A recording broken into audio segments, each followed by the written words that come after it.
السلام علیکم ورحمۃ اللہ وبرکاتہ۔ آج میں آپ کو فدیے کے بارے میں بتانا چاہ رہا ہوں۔ نمازوں اور روزوں کا فدیہ ہوتا ہے۔ ابھی کچھ دن پہلے ایک گاؤں میں جانا ہوا تو وہاں پر ایک بورے میں کٹے میں گیہوں رکھے ہوئے تھے، اور وہ گیہوں سبھی لوگ مٹھی بھر کے اس میں سے گیہوں لیے اور وہ کچھ پڑا اور ایک دوسرے کو دینے لگے۔ اس کے اندر صاحب ثروت لوگ بھی تھے جمع، سب ایک دوسرے کو دے رہے تھے اور کچھ پڑھ رہے تھے۔ میں نے ان سے سوال کیا کہ بھئی آپ یہ کیا کر رہے ہیں، کیا پڑھ رہے؟ مجھے بھی دینے لگے تو میں نے کہا پڑھنا کیا ہے، اس پہ ہے کیا چیز؟ تو کہنے لگے کہ یہ ہے نا فدیہ ہے، نمازوں کا فدیہ۔ تو میں نے کہا فدیہ کس طرح ہوتا ہے، آپ یا تو مجھے آپ سمجھا دیجئے یا پھر سمجھ لیجئے۔ تو ایک صاحب نے بہت زیادہ ناراض ہو گئے، کہنے لگے ہمارے تو باپ دادا کے زمانے سے یہ چلتا آ رہا ہے اور چلتا رہے گا، آپ اپنا کام کریں، آپ 4 کتابیں پڑھ کر کے اور مولانا بن کے آ جاتے ہیں اور فتنہ پھیلاتے ہیں۔ تو صاحب ایسا نہیں ہے، شریعت ہے، اور اسلام میں جو قوانین ہیں اس کی پالنا کرنا ہمارے سب کے لیے ضروری ہے۔ نمازیں ہر مسلمان مرد عورت انسان عاقل بالغ پر فرض ہے، وہ فرض ہی رہیں گی، اور اسی طرح روزے رمضان کے جو فرض ہیں وہ فرض ہیں۔ اب اگر کوئی نہیں اگر اس فرض کو ادا کر پایا ہے اور فوت ہو گیا تو اب اس کے عوض میں اس کی نمازوں کا اور روزوں کا فدیہ وہ دیا جاتا ہے۔ تو جناب وہ صاحب بھی ماشاءاللہ باشرت تھے، بہت اچھی ان کی داڑھی تھی، بہت بڑی سی ٹوپی تھی۔ تو جناب ایسا نہیں ہے کہ بہت بڑی داڑھی بنا لینے سے یا بہت بڑی ٹوپیاں لگا لینے سے ہم عالم بن جائیں، نہیں۔ 4 کتابیں جو انہوں نے کہا تو واقعی 4 کتابیں ہمیں پڑھنا بہت ضروری ہے۔ جو شریعت کی کتابیں اہم ترین کتابیں ہوتی ہیں جس میں شریعت کے مسائل ہوتے ہیں، ان کتابوں کو پڑھ کر ہی ہمیں اس کی جانکاری ملتی ہے۔ آئیے سمجھتے ہیں کہ فدیہ کیا چیز ہوتا ہے اور کس طرح اس کو ادا کیا جاتا ہے۔ دیکھیے، مرد کے لیے 12 سال کی عمر، یعنی جتنی اس کی عمر ہے اس میں سے 12 سال مائنس کر لیں، اور عورت کے لیے جتنی اس کی عمر ہے اس میں سے 9 سال نابالغی کے مائنس کر لیں۔ اس کے بعد وہ بالغ جب ہو جاتا ہے تو اس پر نماز فرض ہو جاتی ہے۔ حالانکہ ویسے زندگی میں جو فرض ہوتی ہے وہ بالغ ہونے کی اس کی جو علامتیں ہوتی ہیں اس پر ہوتی ہے، لیکن جب وہ فوت ہو گیا تو اس میں اس طرح کیلکولیشن کیا جاتا ہے کہ مرد کے لیے 12 سال کی عمر مائنس کر لیں اور عورت کے لیے 9 سال کی عمر مائنس کر لیں، گھٹا لیں۔ اب جیسے مثال کے طور پر کسی کی عمر 72 سال ہے، مرد کی کسی کی عمر 72 سال ہے تو اس میں سے 12 سال نکال لیے تو 60 سال بچے۔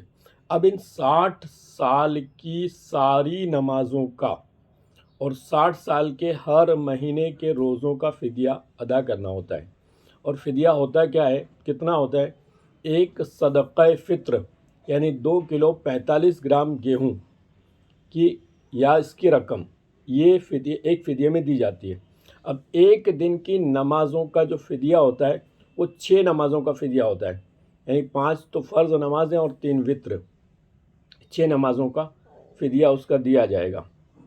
تو اب یہ دیکھیں کہ جیسے 6 نمازوں کا فدیہ تو 6 دونی 12 کلو گیہوں اور 45 کلو کے حساب سے، یعنی 50 گرام مان لیں تو 50 گرام کے حساب سے 300 گرام 6 نمازوں، تو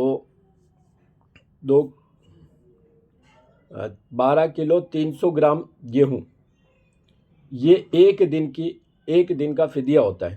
اسی طرح اس کو ایک مہینے پر کیلکولیٹ کیجئے، پھر اسی طرح اس کو ایک سال پر کیلکولیٹ کیجئے، پھر اسی طرح اس کو 60 سال کی نمازیں اگر قضا ہیں تو 60 سال پر کیلکولیٹ کیجئے۔ تو اس گیہوں کی رقم جتنی بنتی ہے وہ، اور پھر ہر سال کے ایک مہینے کے روزے، یعنی 60 سال کے تو 60 مہینے کے، یعنی ایک سال میں 30 دن، تو 60 سال میں 76 یا 18 180 دن، تو اس میں بھی ایک صدقہ فطر ہے، تو 180 دن اس میں پلس کر لیں، یا اس کو الگ سے کر لیں یا اس کو الگ سے کر لیں۔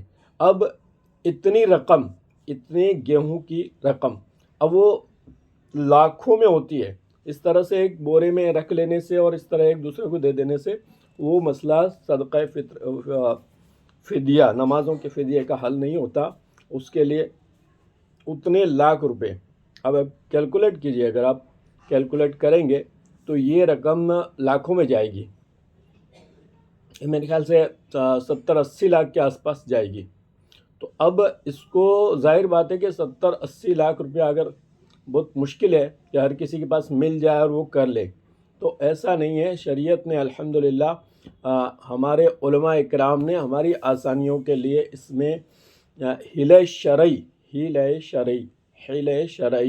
یہ ایک اصطلاح حیلہ شرعی کی، جو حیلہ کا مطلب ہوتا ہے بہانہ، تو ایک طریقہ کار بتایا ہے کہ اس کے مطابق اگر آپ کریں گے تو یہ ہو جائے گا. یعنی کسی کے نے لاکھ روپے یا صاحب استطاعت ہے تو 2-5-10 لاکھ روپے کا انتظام کر لیا. اب یہ 10 لاکھ روپے جو ہے اس کا جو بھی انتظام کیا ہے آپ نے، جیسے 80 لاکھ اگر بن رہے، آپ نے 10 لاکھ کا انتظام کیا ہے تو 8 مرتبہ اس کو الٹ پھیر کرنا ہوگا. کسی غریب مسکین کو، صاحب ثروت کو دینے سے نہیں ہوگا، کسی غریب مسکین کو جو زکوٰۃ اور فطرہ لینے کا حقدار ہے، ایسے غریب مسکین کو یہ رقم آپ اپنے مرحوم کے نام لے کر اس کے نمازوں کا فدیہ ہے یہ کر کے آپ اس کو دیں گے کہ ہم نے آپ کو اس کا مالک بنا دیا. اب وہ اگر آپ کو واپس تحفتاً وہ رقم آپ کو دے دے، آپ دوبارہ اس کو دے دیں، پھر وہ آپ کو دے دے، پھر آپ دوبارہ اس کو دے دیں، اس طرح اگر 10 لاکھ کا آپ نے انتظام کیا اور 80 لاکھ روپے اگر ہو رہے ہیں تو 8 مرتبہ اس کا ہوگا. اگر آپ نے 5 لاکھ کا کیا ہے تو 10 مرتبہ اس کا ہوگا. اور اگر آپ نے لاکھ روپے کا یا 50,000 روپے کا انتظام کیا ہے تو اتنی مرتبہ اس کو الٹ پھیر کر کے اور وہ آپ صدقہ فطر جو نمازوں کا جو فدیہ ہے وہ ادا کر سکتے ہیں. اور اسی طرح رمضان کے روزوں کا فدیہ ادا کر سکتے ہیں. اس کو مزید سمجھنے کے لیے اگر کسی کو نہیں سمجھ میں آتا ہو یا پوچھنا چاہتا ہے، کیلکولیشن کرنا چاہتا ہے، تو وہ مجھے کال کرے انشاءاللہ تعالی. السلام علیکم ورحمۃ اللہ وبرکاتہ.